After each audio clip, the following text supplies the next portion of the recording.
Hey everyone, this is Stephen Strawn at Cast Iron Cookware, where you can find information to help you better collect, restore, and use cast iron cookware. Today we're going to be restoring this vintage number 8 Lodge Dutch oven, and I'm going to show you how to do it coming right up.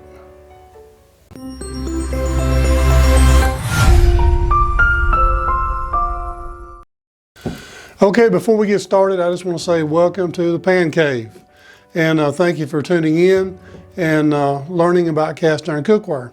Today we're going to be taking this number 8 Lodge cast iron Dutch oven and we're going to be restoring it. Now it doesn't have any old seasoning on it. Apparently this has never been used, even though it's kind of rusty inside and out. Here's the inside of the pot. But I can tell it's never had seasoning except for the original factory seasoning that was the first single layer pre-seasoning that came from Lodge. We're going to just be taking care of the rust, and I'm going to show you a little trick that I've learned to take care of rust, and it's really simple. So let's get started. The tools that I'm going to be using to take away this rust is number 1, a vinegar and water solution, which is 50% vinegar, 50% water. Number 2, my famous little scrubby, and I'm telling you, it looks like it's been scrubbed out. It's kind of been through a lot of pieces of cast iron.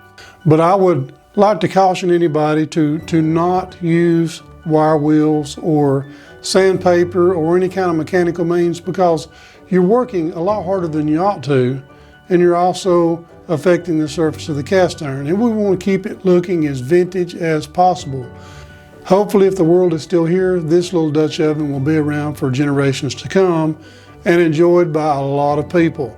So we just want to make sure that we take care of the history and take care of the iron. That way other people can enjoy it the way we have. So let's get started. Okay, I've got this little tote that I got from work, and it's pretty good size. You can use a foot tub. You can even do it outside. You don't have to do it inside, but for me to film this, it's just kind of handy. And we see that there's plenty of room for it to fit. The lid as well. There are a couple of rules of thumb when doing a vinegar bath or even a vinegar spray. Number 1, only use 50-50 vinegar. That is 50% water, 50% vinegar. Don't use 100% vinegar or you'll wind up pitting your cast iron before you know it. Number 2, never go past 30 minutes either if you're going to be soaking it in a full submersion bath or if you're going to be spraying it like I am today. Never go past 30 minutes, because if your iron already has pits to it, it will eventually just eat away until there's nothing left. Now, it takes a long time for it to get to that point, but if you have pits, your pits will get bigger. So you will lose iron if you soak it too long. So 30 minutes is the limit. Now what we're going to be doing is I'm going to spray it down with my vinegar water solution with my little trusty pink bottle that you've probably seen before if you watch my videos. I'm going to spray it down, I'm going to soak it really good. And I'm going to wait about 10 minutes, I'm going to come back and scrub it and soak it again. I'm going to wait another 5 minutes, and I'm going to take 5-minute intervals. And this is only going to take me about 30 minutes to get rid of all of the rust. Now like I said earlier, you can actually just submerge it, but this here saves on the vinegar. I'm just going to spray it down really well. Make sure that I got it coated. You know, you can even actually let it pull up in the bottom. It's not a problem. Now the bell is not rusty, but I will go ahead and hit it just a little bit. We'll go ahead and spray the outside. And I'll try not to splash my camera. That would not be good.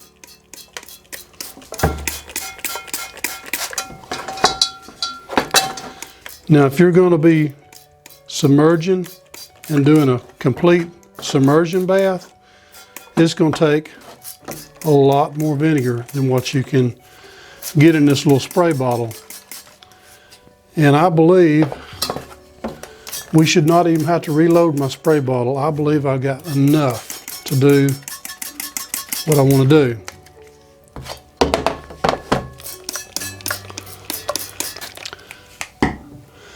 I'm going to give it 10 minutes. We're going to come back and we're going to hit it with our little scrubby. So see you in 10 minutes. And we're just going to take a little scrubby, and we're just going to go around the bottom. And be careful that you don't splash it all over you, because it will stain your clothes. And anything else you splash it on, because it is pure rust. And it don't take a lot of scrubbing. You're just kind of breaking it loose a little bit. Okay. Now let's hit the lid a little bit.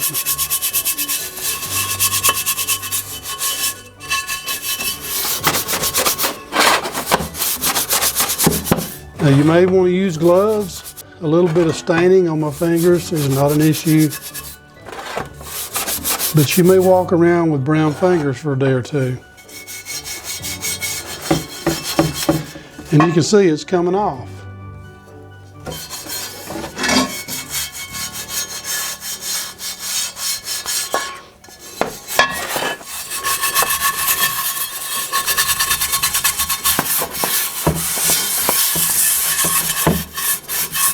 The lids for these Dutch ovens and some of the lids for the pans, they will tear your knuckles up. You see, it's coming right off.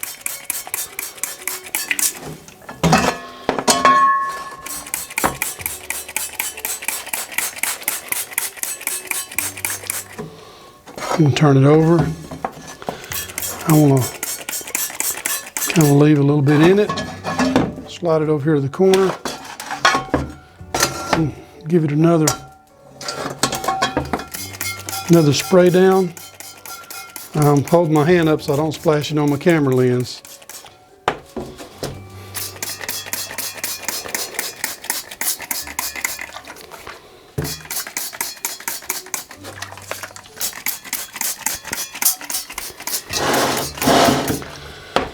And we're going to come back in 5 minutes. Okay, it has been 5 minutes. And we're going to go ahead and hit it with our scrubby again.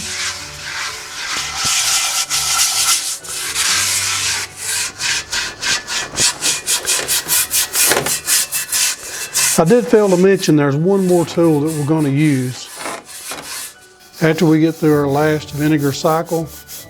Now there's some spots on here. They may come off when we wash it. But if they don't, they will season right over and it'll be fine.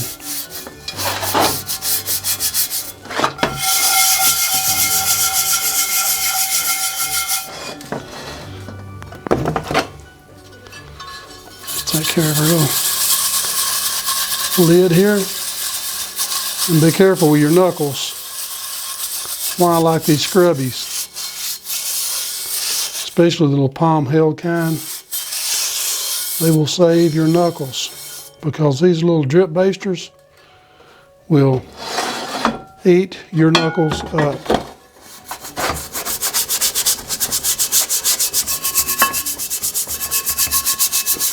Now, if you're going to be doing a vinegar soak where you actually soak your pieces in a vinegar bath, you will still want to give them a scrub the first 10 minutes and then every 5 minutes after that.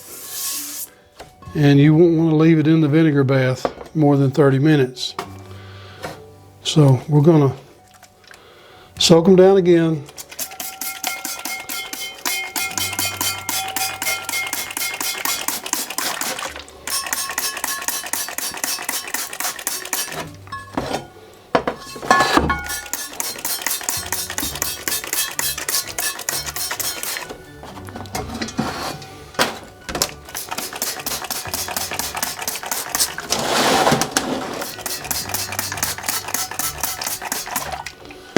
And we're going to come back in 5 more minutes. Okay, another 5 minutes has elapsed. We've had 10 minutes to begin with and 2 5-minute soaks. So we've had a total or 20 minutes. And we could probably add about a minute or two of scrubbing. So we're only going to do it one more time because we really don't want to go over 30 minutes.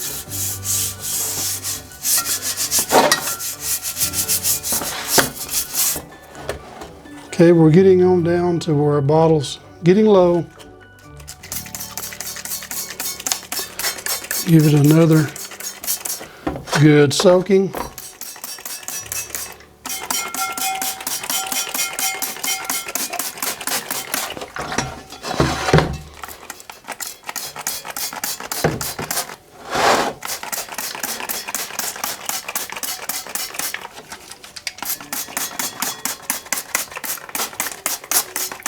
We're going to give it 5 more minutes, and then we're going to scrub it down and put it in the sink.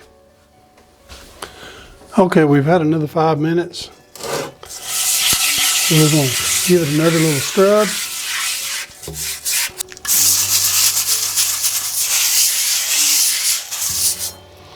Okay, now I did mention I'm going to be using one more tool, and that's going to be a plain old S.O.S pad. Now you're probably saying, you're not supposed to use metal on it. Well, this is not as harsh as a wire wheel or sandpaper, and it's not going to hurt it. I use a S.O.S pad a lot, especially right before I season a piece. So we're going to hit it really good with an S.O.S pad. Then we're going to carry it to the sink and wash it with soap and water and get all the vinegar taken off of it. So we're going to start off with the interior of our pot first.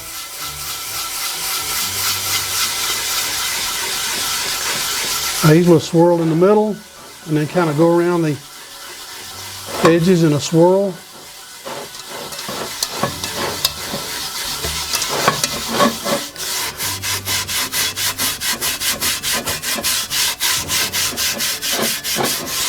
And I'm not trying to get rid of all the staining, I'm just making sure there's not any chunks that I've missed.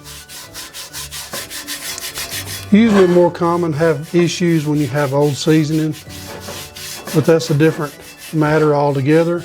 Now when you're stripping old seasoning, vinegar will not do it.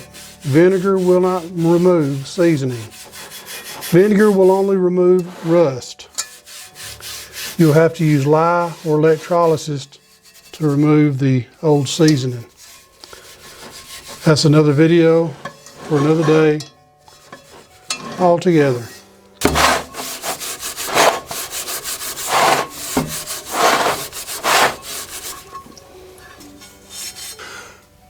Okay, we're going to carry it to the sink and we're just going to give it a really good scrubbing with our scrubby and some dishwashing soap. And we're going to bring it back in here and let you look at it. We're not going to bore you with the washing it in the sink part. So all we're going to do is just wash it with dishwashing liquid, and we're going to dry it really well with a towel and probably put a little oil on it after we dry it just to keep it from flash rust. And if you're worried about flash rust, check out my video on flash rust. That's another video altogether as well. So be back in a minute. Okay, we've got it out of the sink and it looks really nice. Now there's some staining on it, but there's no rust whatsoever. You can see with the little marks and things where it's had water or moisture, drain on it, and where the rust has kind of stained it a little bit. But it's nice at this point. These little spots, they will disappear with seasoning. So we're ready to start the seasoning process.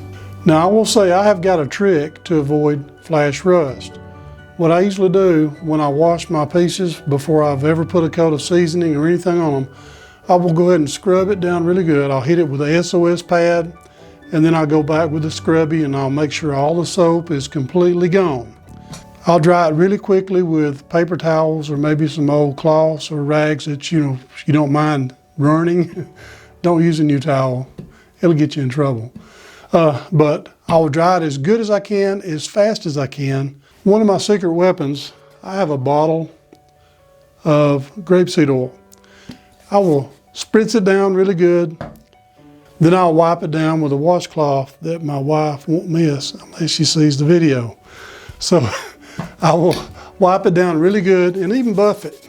You know, wipe down and buff it really, really well. The oil is still gonna be on there, but it's gonna protect it from flash rust, because just as soon as that water starts to evaporate, rust will attack. So you basically want to dry it and don't give it a chance to evaporate. Take it off quick as you can, apply the oil as soon as you can, and then buff that oil in. And you won't have any problems with flash rust. And on top of that, you'll have a nice layer of grapeseed oil or whatever kind of oil that you would like to use. I personally like the grapeseed oil because I can spray it on quick, but a spray bottle is great. And I like grapeseed oil. It's one of my favorite seasoning oils. And it has a high smoke point of 420 degrees, and it works great. So now that we have our first layer of seasoning applied, we're gonna stick it in the oven and we're gonna cook it for 1 hour at 500 degrees. Grapeseed oil is one of my favorites. So, but whatever oil that you use, make sure that you go above the smoke point and let it smoke. Turn on your vent fan, make sure you're not breathing it, make sure it's getting exhausted from your house, because it will be smoky and it will stink. So we're gonna put this in the oven and we'll let you see what it looks like after the first layer, after the second layer, and then after the third layer. So let's get to it. Okay, we got it out of the oven after the first round of seasoning. Still a little bit on the hot side, or really, really warm side. And it's turning out really good. Kind of hard to handle. At least the bell's not too hot. This is the inside. Still have a little bit of discoloration, some splotchiness, but this is only one round. Okay, so it's a little splotchy, but it's going to look good after a few rounds. And not too bad. Now while it's still warm, I'm going to go ahead and put another round of seasoning on it, and maybe go ahead and do 2 rounds of seasoning, and then I'll let you see the finished product. But I believe it's going to turn out really nice. So let's put 2 more rounds on it, then I'll let you see it. Okay, we've let our Dutch oven go about 3 rounds in the oven, and this is what it looks like. It looks really nice. We have still a little bit of discoloration here and there, but it will fill in, and it is looking nice and black. So there it is, finished product.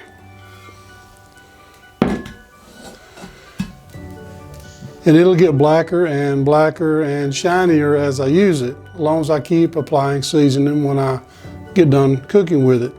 And if you maintain them correctly, they'll look better and better every time you use them. Okay, let's recap. There's some things that you got to remember when you're using vinegar to remove rust. Number 1, you don't want to leave it in the vinegar bath over 30 minutes. Now, if you still have rust after it's all over, you can go back and maybe do 5 minutes at a time. Okay, number 2, don't use any mechanical means whatsoever. I would just use a scrubby and an S.O.S pad in the end. Don't use sandpaper, wire wheels, or brushes, metal brushes, or anything like that. Just stick to the scrubby and the S.O.S pad. So I hope that you've enjoyed this video, and if you have, please don't forget to subscribe. Hit the notification bell, that way you won't miss out on new videos when they come out. I try to post one at least once a week. You can also follow us on Facebook, Instagram, and Twitter. And check out Cast Iron Cookware Facebook group if you're interested in being involved in a group that is striving to be drama-free on Facebook. We also have a newsletter that goes out every week or so, and you can sign up for that as well.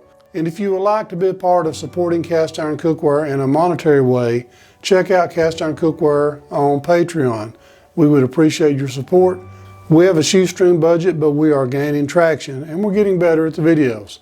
I will leave a link to all of these sites in the video description of this video, so check it out. I really would appreciate it. So thank you again for watching Cast Iron Cookware.